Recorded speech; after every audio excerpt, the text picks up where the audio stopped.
got just about anything you want that we do where I can pull a film. And I like it for clinics. I like clinics too because I don't want stuff that I say to sound like clinic talk, you know. I've seen a lot of guys, I go to clinics, I hear guys talking, then I watch the players, I don't see none of it. You know, I'd like for you to say, well, the guys, even if it's wrong, he's doing what that old boy said. He at least shows some coaching, you know, even if it's the wrong deal. Okay, John. Yes, sir. You gonna do your job today, or? Yes, sir. I'm ready. All right, buddy. Hit that light for me, please. This one's, this is, the Eagles pass rush, all that kind of stuff. This is a little film I put together on our drop back pass rush teaching. Now stop it right there if you would, please. What we like to think of ourselves, we think of ourselves as counter rushers. Okay? Now, Coach, that was you asked me last night about if I had to pick one pass rush move, what would it be? And I know he waited and waited and waited for the answer because I couldn't give him the answer. I told you last night, if I could only do one lift, it'd be power clean. But one pass rush move, I can't answer that, and the reason I can't answer it is this. The thing that we talk about with our guys is we want to set everything up with speed and quickness off the football. Okay? That is the constant in everything that we do.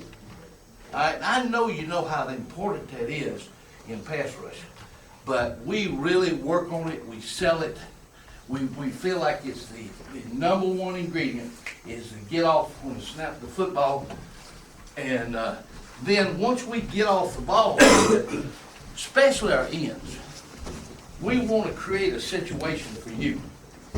We want the illness to be on you, not us. So how you react to our speed and quickness off the ball, what you do next tells us what type of rush we're going to employ. Okay, and I'll go into that a little bit further as we go. Okay, would you run that for me, son, please? Hold it just a minute. This is something I talk about to the players a lot, is aligning for success. And that's in run, pass, it doesn't matter. It's just a term I use, align for success. You know, once they understand a little bit what we're trying to do in a particular defense that we're called, be sure that you get aligned to where the advantage is yours, where you can do the job that we want done in that package.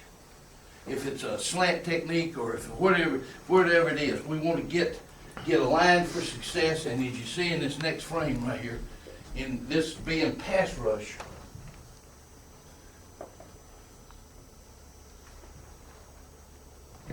we getting all of it we can.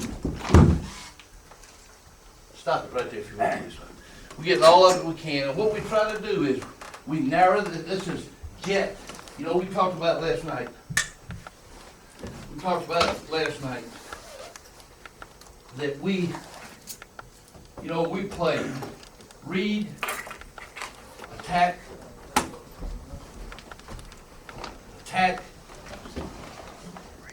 react. We play short. We play jet. And we play stunts, which is my next talk in a few minutes, is stunts. And we play jet. Okay? Jet. When we play jet, and we talked about this last night just for a minute, I don't really care which hand's down, because we're playing jet when we think it's long yardage, when we think that you're going to throw the football, okay? So which hand's down, I just don't want you to get in a pattern where you give a game away on a three-step approach or whatever like that. But if a guy tells me, Coach, I can get off so much better in my right hand down, I say, hey, do it. All right, John, please. So you want to align for success, and remember today, this is a lot about jet. Okay, go ahead, son. Vertical and horizontal alignment. As much of it as we can get. We don't want to be offside. Look, I tell you, 5 yards, it's ridiculous to jump offside. So we're constantly working on, as I told you last night, on ball movement, and then once ball movement, we're going to add hard counts and things like that. We try to incorporate that in the agility drills. We try to incorporate in anything we do where we give them a hard count or we move the football. All the agilities, we try to start with the movement of football, okay? Great ball reaction. When we talk about ball reaction, back one time please. We talk about hair trigger, ball reaction, okay? Because I think it's like the people who irritate me to death, and I know they irritate you, the people who sit at green lights. You know what I mean? The light turns green and they sit there, and I'm saying, hey, that's as green as it gets, let's go. But I think when we're in gear, when we have our mind in gear, it makes us about that much quicker. Okay, so we talk about all that now. Here's another thing that we coach hard. We don't want to lift this hand. We want to roll off this hand, and we want to drive off this foot. Okay? Now, some of you might coach track. It's something that I stole from the track coaches. If I lift that hand, when I lift that hand, I lift my pad level. I want one more step without that pad level coming up. So rather than lifting the hand, we try to roll off the hand, thus keeping that low position for one more step. Now, this is a kid from Orange County right here who this will be really pretty for you. Go ahead, Sonny. I think it's 2 in a row.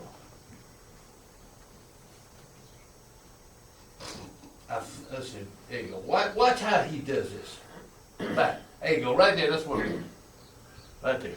I think that's a great get off by the guy. And it didn't happen by accident. I mean, he's a good athlete, but it didn't happen by accident. We work on the thing, you know, and work on rolling off. Most of them I get, first thing we want to do is raise that hand. And so we're trying to add a step with this right here. Okay? And it's a really good ball reaction. Okay, next one, please, son. All right, now.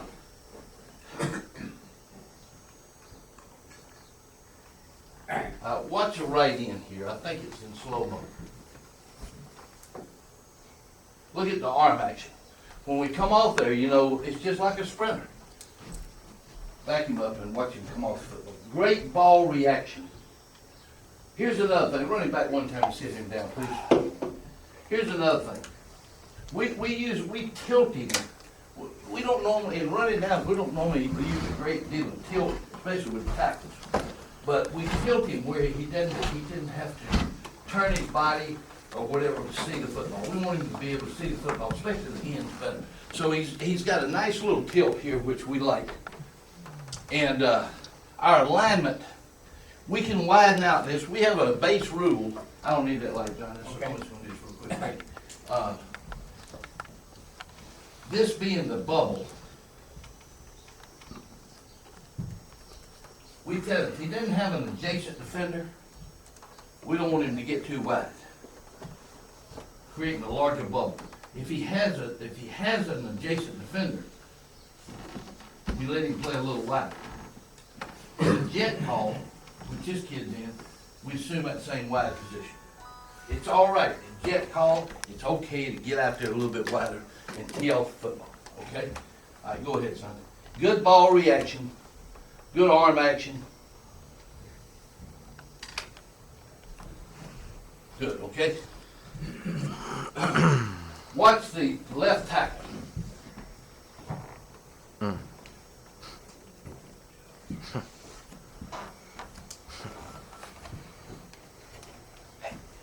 That's there just to block off the, yeah. Great job getting off the bar. Stop that just a minute, son. John, hit that light for me. Winner, you gotta come back over. Sorry about that. Okay. Here's a little something on this right here that we use. Here he uses a rip. We're gonna go back and look at it. He uses a rip. Now, once we use that rip, if we're making some progress with that thing, we'll do, the drill is this. We lift it, we get our hip against him, and we lean it and turn it. Now, I think the hip's important because if I get my feet out here, I got two things. One, I don't have power. Number two, I'm gonna slip. I'm gonna do it a lot of times. My feet are gonna come out from under. If I lift, lift it, lean into him, and I always talk about keeping that hip working into the guy, okay? Now, if he goes, that's the first phase of it. I come back and here we do this. I lift it, he stays horizontal, his pads stay horizontal to the line of scrimmage. But there's contact between he and I. Then I use a limp arm. Use the limp arm to get out of it, okay? If I rip it and he goes vertical to the line of scrimmage with his pads, high, vertical and high up on my body, turn for me whenever. Now I can use this to get back inside. So the drill, let me do it real quick again. So the drill is a 3-part drill. This is what I mean option. When I say we're an option rush team, where he gets is gonna help me decide what I'm gonna do next. Because, let me say this, let me go back. That last spin move I made, if he's vertical, but he's low hip riding me, I never spin back into it. Make sense? If he's horizontal, I never spin. No, I don't go. Stay horizontal. I never spin on the horizontal guy. Right, you see what I mean, Ron? When I first took that job, Jim said, you use a spin move? I said, yeah. If the blocker is vertical and high riding, if he's vertical and low or horizontal, I never use it. He said, what the hell does that mean? And so we did this same thing right here, but where he level his pads are tells me what I'm gonna do next. All right, so here's the drill. Boom, I stick it, I turn it. Boom, boom, boom, next guy. Come back. Now he's gonna stay horizontal and get depth. Limp arm. Okay? Now he's gonna go vertical and high. Backside elbow. Spin back into it. Coach, you wait for that other offside arm to come across your body, feel him lean on you a little bit and do the spin. His right arm. Here's where I want him, go vertical. Here's what I want him vertical and high up on my body. Now I'm gonna pivot on this foot. I'm gonna bring the backside elbow. And I'm gonna try to point this toe. Let me tell you my teaching. I pivot on this foot. I try to point this toe as much toward the quarterback as I can. Okay? I'm gonna sit on the bar stool. Because it ain't a pirouette, it's a spin. And I'm gonna bring the backside elbow. And the reason I try to point the toe, Ron, is just where I don't drift so much. And I want to drift this way. I want to work back in here like this. That's coaching points. Okay, that's a little drill that we do. It's good for the ends. I really think it's very helpful for the tackles. It's not in my talk out here, but we've had a lot of success. We've had a lot of success. Yeah, John. Do the 2 horizontals again for me. Okay, yeah. If he's horizontal, meaning his pads are running horizontal. Okay, I can do this. I can stay on the rip like this boy does and work the lead. Okay? Or I can do it back up. Or I can work limp arm. I'll tell you where I got that. John. Keith Millard. Millard was the king of that stuff. That's where I got that limp arm move. Henry Thomas was playing with Millard. Henry brought it home. In fact, we called it a Henry at LSU for a long time, just because he brought it home to us. But we got a lot of mileage out of that thing. All right. Then if I turn him, he goes vertical and high, I'm looking for my spin. Okay? That's one little thing in our pass rush package that we work on. We work on it once a week, and it's really been helpful to us. When you reviewing a horizontal move, what's your decision point on whether to go limp arm or not? Either one. It's just how it feels. It's just how it feels to you. This one, watch these two guys, the 2 guys at the top. John, do the light for me. Huh? Watch these 2 guys at the top. Go back one time, please. I cut that film off. Great get off though, isn't it? Darren Howard, John.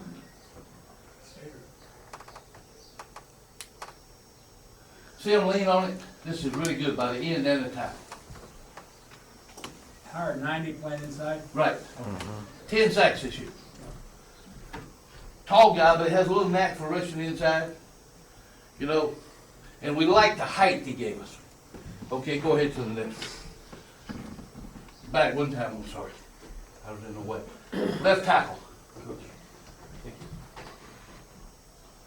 Good get off.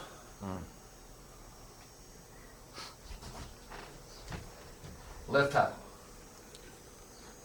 So ball reaction, hair trigger, getting off. That's the first thing. Now this is something that I emphasize a lot. And I gotta tell you this. I don't think everybody does quite as much. That's fine. I don't have a problem with it. It's just me. It's just me. I think lanes to the quarterback are the things that allow you to be successful and get sacks.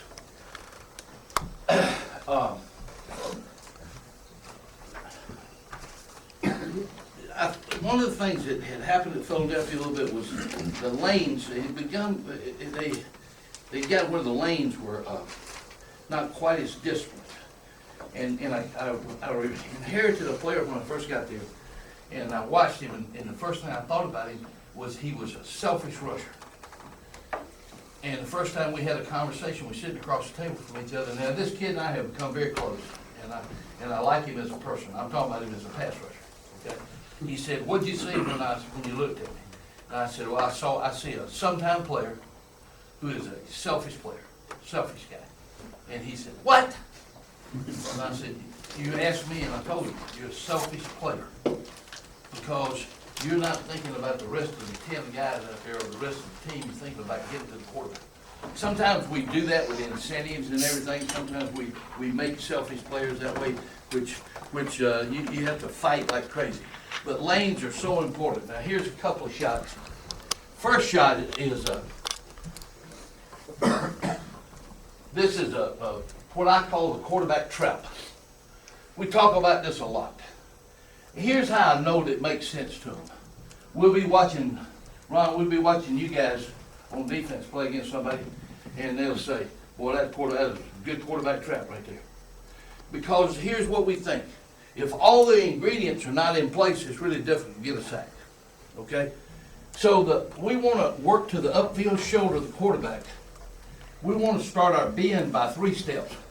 We want to work to the upfield shoulder of the quarterback, that shoulder right there.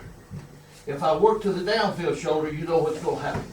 So we're always focusing, working on the upfield shoulder of the quarterback, whether he be left-handed or right-handed.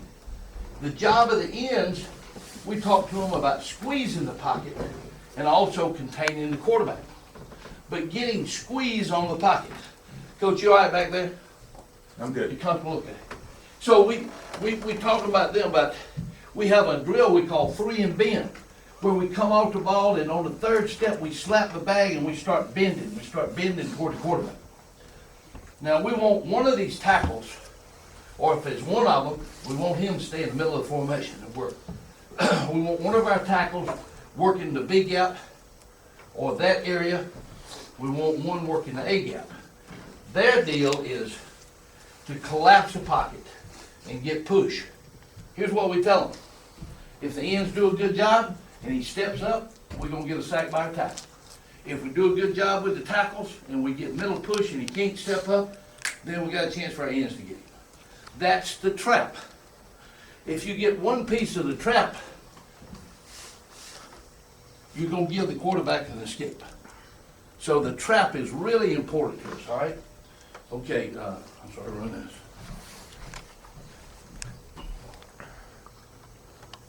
Here's a shot of Javon Curse, the freak, who is a fast guy. This is him right here. Now we ought to have a sack on this play, but we don't. Yeah, he lost contain. You're exactly right, Coach. But he lost contain because look where he's aiming. Downfield That's shoulder. the underneath shoulder of the quarterback. Okay, so that's a real point of emphasis with us, is that upfield shoulder. Okay, here's a 3 technique. This one against the Giants here. Watch this 3.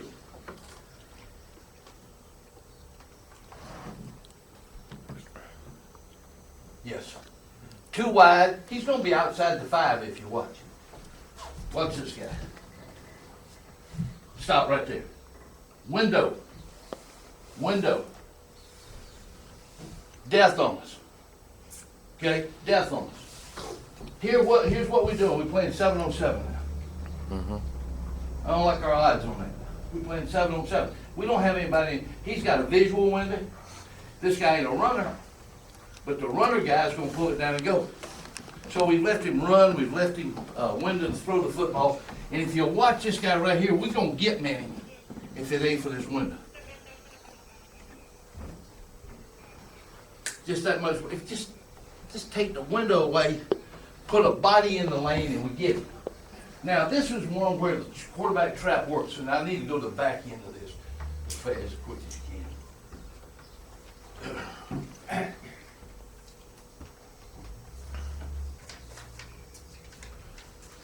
This is one where the thing works good for us. Now, stop it right there. If he stays there, we're gonna get him. Those ends are gonna get him. They're both reaching for him now. And this is a hard guy to sack, isn't it? He's a hard guy to sack. All right, watch the 97 on this one. He's in the place where he should be. 90 was out of place. 97 was in place. He picked up a sack. The ends pushed him up in the pocket, and he was in place, and he got the sack. So the trap was complete. Now this is an interesting one here. You're going to see 75, nice hand block. Okay, go ahead and run it, and I'll show you what I'm talking about. Poor dance. Hold right here. Now watch 75. Watch where he is on the quarterback. Whoa. Upfield shoulder. All right, now back it up for me, please, if you would. Now, Vic can't step up because watch this guy, 95, watch him in here.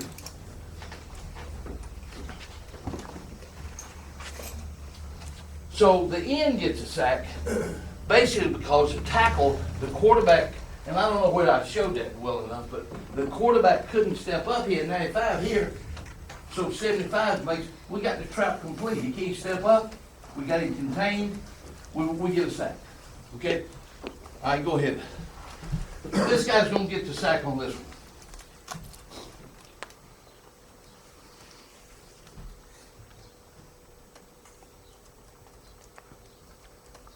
Same thing. Made him step up, he steps up. When he steps up, 98 does a good job of recapturing the A gap and gets a sack.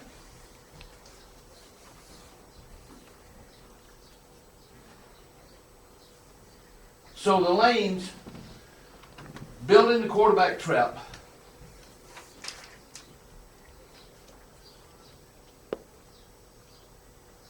First question for you. Yes, sir. How do you tell your nose to deal with that double you get up there on the side of the turn protection? Oh my God, you're getting center and guard beaten on you. Okay. I wasn't gonna talk about that right now, but that's okay. No, that's all right. That's not a problem. Come in this way. Where you been? Hey, Coach, I'm sorry, Coach, it was a long night. Damn, you're late, man. I know. Half a day burned I up. know. Okay. I think this is important. Say I'm the defender here. Could be nose tackle, could be free technique. Okay. He's gonna bang me and turn the protection. He's coming down. Okay. Now, the natural thing is to fight this one. That's a natural thing. But here's what's gonna happen. Because I'm a one technique,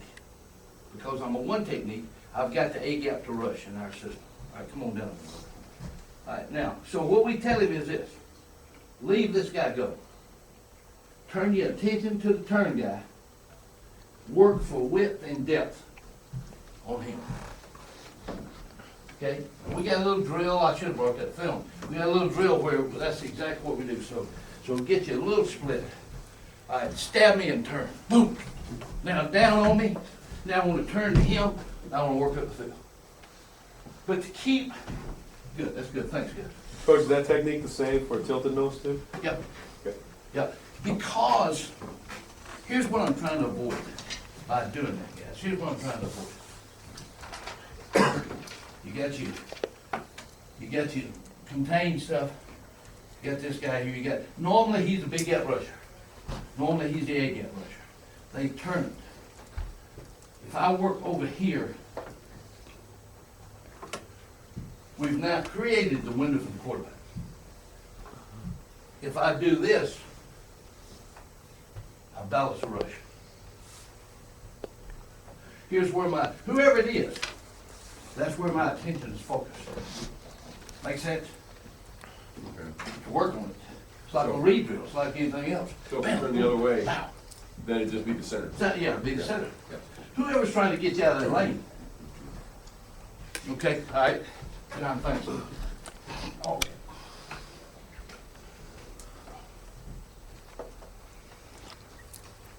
That's some good film, eh, guys? Oh my God, I love this stuff. Okay, here's another one now. We got Romo stepping up. Run it back, please, son. We got Romo stepping up. Now we gotta have a tackle there. We gotta have a tackle there. He's doing, look, watch him over here, coach. See him work back into that guard? That ain't clinic talk now, seriously. That was his 10th right there. He was, you see him? 3-man rush. Yeah, I don't. Yes, we had it was a 3-man rush, John, and I'm gonna show it later. We had a cop call where the other tackle played the check down. We dropped the other tackle. The tackle to the side of the back had the check down. Romo's a great check down player. God, he talking about a guy who take what you give him. He's a great check down player. So we had whoever was to the side of the back, that was the plan. He would bluff the rush and take the check down. And then we would play the middle rush, we would go middle rush with the other tackle. So just what you said, it was 3-man rush out of a 4-man look. Okay, now, let me do this. Affecting the quarterback. And this is a little philosophy stuff and everything, but about years ago, I was in charge of field goal block. Okay, I hadn't had the food special teams in a while, thank God. Okay, but I had field goal block was my deal. All right, I had a little field goal block thing that while I was at LSU the first time, which was 12 years, we blocked 26 field goals. Okay, I go over to Auburn University and in 4 years over 4 years over there we blocked 12. So we were pretty good at it. Okay. We were pretty good at it. We had 2 or 3 little things that we did option wise and all. But my point to you is this. I get fired up about it, blocking the field goal, whatever, and I noticed early on the players really tried hard. They were enthusiastic about it. But as you guys know, it ain't an easy thing to get done. So our odds were not very good that we were gonna block a field goal from the beginning, all right? Now I'm gonna tie this to pass rush. Don't think I'm coming back, okay? So I would see them come to the boundary, guys, and they would be dejected a little bit. We didn't get the field goal. The guy makes the field goal, whatever.